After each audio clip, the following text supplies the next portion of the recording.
Panchayat municipal ఎన్నికల్లో సత్తా చాటిన కాంగ్రెస్ అదే జోష్ ఎంపీటీసీ జెడ్పీటీసీ ఎలక్షన్స్ లోనూ కొనసాగించాలని కసరత్తు చేస్తోంది. 2 ఏళ్ల పాలన ప్రజల కోసం అమలు చేస్తున్న పథకాలే కాంగ్రెస్ ని గెలిపిస్తాయన్న అభిప్రాయం మంత్రుల్లో వ్యక్తమవుతోంది. మున్సిపల్ జోష్ తో వచ్చే ఎంపీటీసీ జెడ్పీటీసీ ఎలక్షన్లలో క్లీన్ స్వీప్ చేయొచ్చనే ధీమా వ్యక్తం చేస్తున్నారు.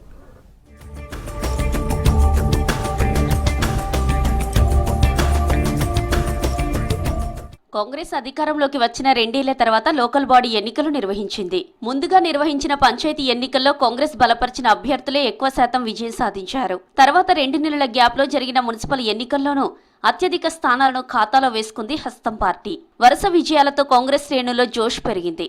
ఇప్పుడున్న పరిస్థితుల్లో ఎన్నికలు ఏమైనా కాంగ్రెస్ గెలవడం ఖాయమనే ధీమాలో ఉన్నారు మంత్రులు. ఇక రాబోయే గ్రేటర్ హైదరాబాద్ ఎన్నికల్లో కూడా కాంగ్రెస్ మెజారిటీ సీట్లు గెలుస్తుందనే అభిప్రాయాలు వ్యక్తమవుతున్నాయి.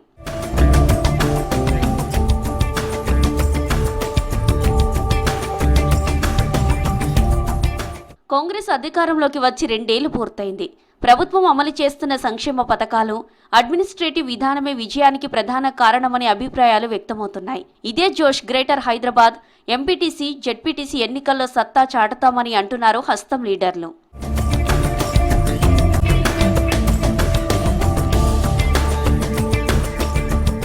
గ్రామాల్లో ఎంపీటీసీ జెడ్పీటీసీ ఎన్నికల కోసం ఆశావహులు ఎదురుచూస్తున్నారు. దీనికి తోడు కేంద్రం నుంచి వచ్చే నిధుల్లో 15% ఎంపీటీసీ జెడ్పీటీసీ ఎన్నికలు జరిపితేనే అందనున్నాయి. లేకుంటే నిధులు వెనక్కి వెళ్లే అవకాశం ఉండడంతో అన్నింటినీ బేరీజు వేసుకుని ఎలా ముందుకు వెళ్లాలనే దానిపై ప్రభుత్వంలో చర్చ జరుగుతోంది.